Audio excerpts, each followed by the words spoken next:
एक ऐसी कौम जिनके लिए भूख सिर्फ एक लफ्ज था, जिनके शहर में तंगी का कोई तसव्वुर ही नहीं था, जहां सोना मिट्टी की तरह था और पानी रहमत की तरह बहता था।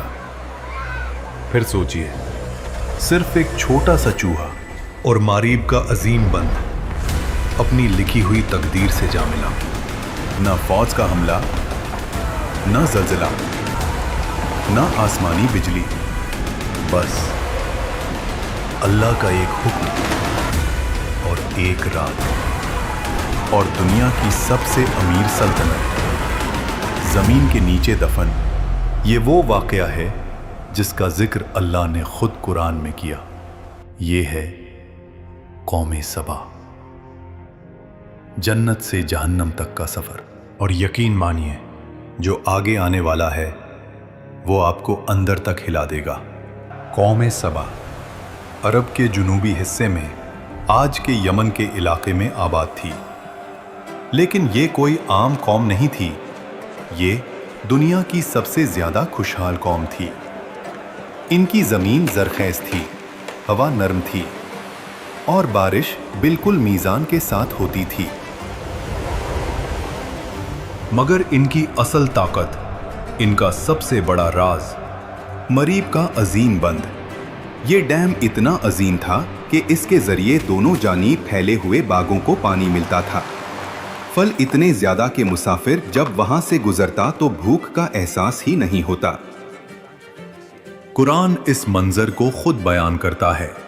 सबा के लिए उनके रहने की जगह पर एक निशानी थी, दाएं और बाएं दो बाग। और फिर अल्लाह फरमाता है, अपने रब का रिज़्क खाओ और उसका शुक्र अदा करो।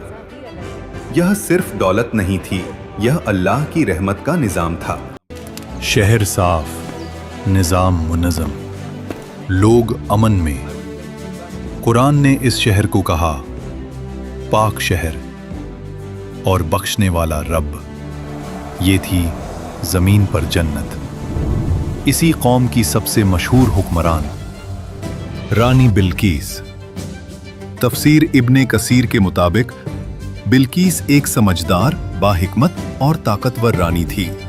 उसका तख्त अजीम था, उसका निज़ाम मजबूत और उसकी सल्तनत दूर दूर तक मशहूर।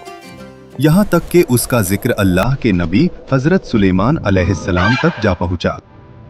हज़रत सुलेमान अलैहिस्सलाम वो नबी जिन्हें अल्लाह ने ऐसी ताकत दी जो किसी और को नहीं मिली।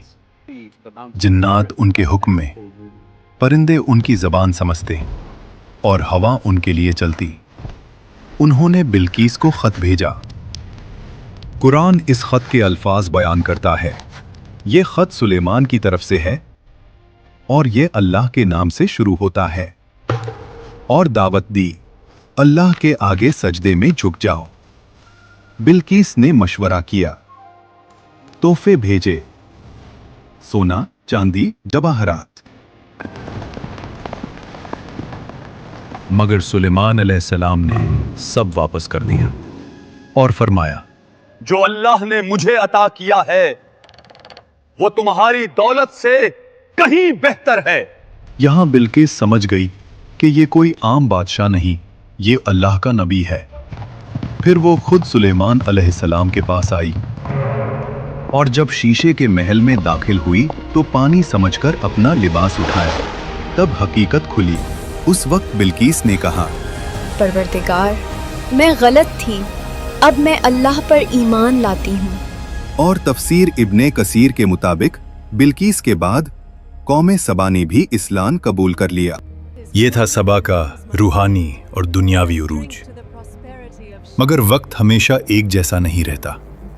बिल्कीस का दौर खत्म हुआ, नस्लें बदली, हुक्मरान बदले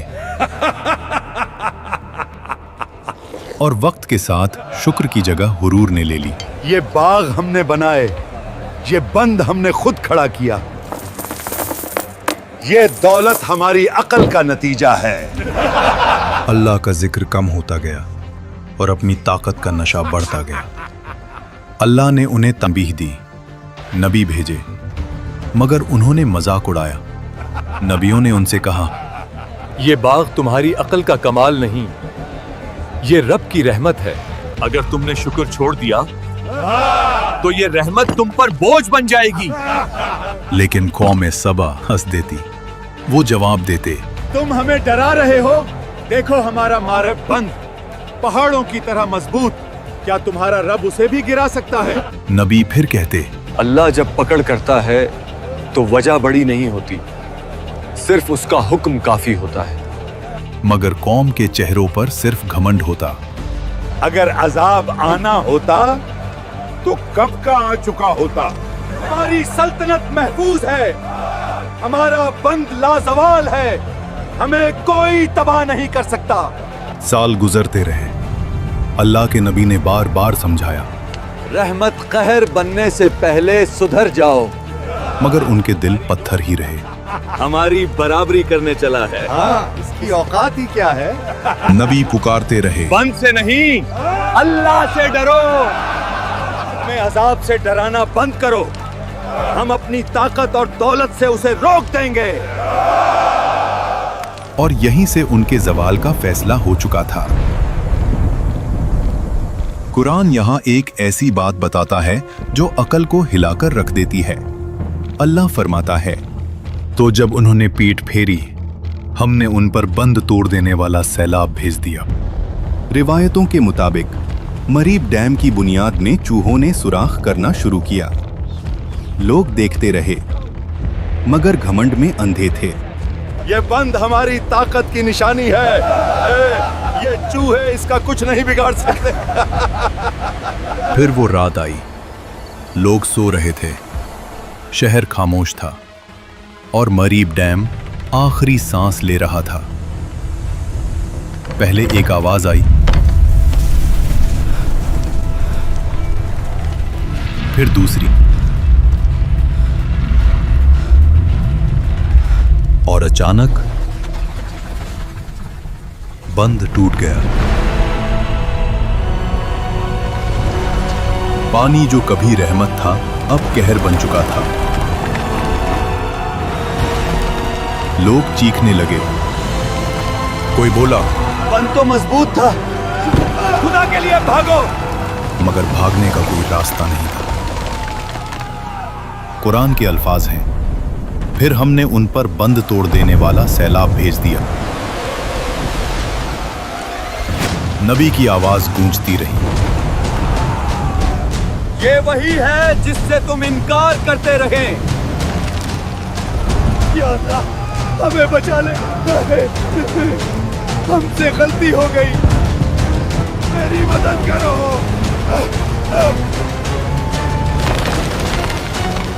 اٹھتی لہریں شہر پر گرتی گئیں، ہر کونے کو اپنی لپیٹ میں لے رہی تھی۔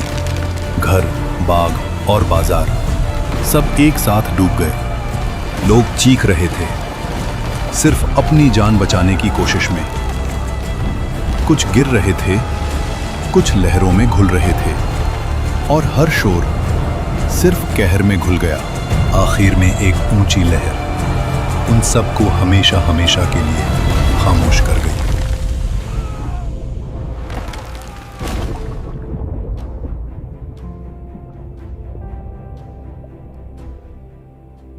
اور پھر جو زمین جنت تھی وہ ویرانہ بن گئی، باغ مٹی بن گئے، گھر بہہ گئے، شہر کے شہر ختم ہو گئے، نسلیں ختم ہو گئیں، صرف واقعہ رہ گیا۔ اللہ فرماتا ہے، ان کی سزا اس لیے تھی کہ انہوں نے نہ شکری کی۔ قوم سبا دولت سے تباہ نہیں ہوئی، غرور سے تباہ ہوئی۔ ان کا جرم یہ نہیں تھا کہ وہ امیر تھے، ان کا جرم یہ تھا کہ وہ شکر بھول گئے۔ اور ان معمولی لوگوں کو دیکھ کر ہنسی آتی ہے۔ اور یہ واقعہ صرف ان کے لیے نہیں، یہ ہم سب کے لیے ہے۔ سوچئے، اگر ایک چھوٹا سا چوہا اللہ کے حکم سے سلطنت گرا سکتا ہے تو ہم کس گنتی میں آتے ہیں؟ کہانی بن گئی اور سوال ہم سے ہے، کیا ہم شکار کر رہے ہیں؟ یہ اللہ ہمیں ہدایت دے، ہمیں شکر گزر بنا، آمین۔ کمنٹ میں آپ سب لوگ بتائیں نیکسٹ کس ٹاپک پر آپ کا لیا ویڈیو بناؤ. اگر ویڈیو اچھی لگی ہو میرا چینل سبسکرائب کرا اور ویڈیو کو شیئر اور لائک کریں. ایسی کے ساتھ میں آپ سب سے اجازت لیتا ہوں. اللہ حافظ.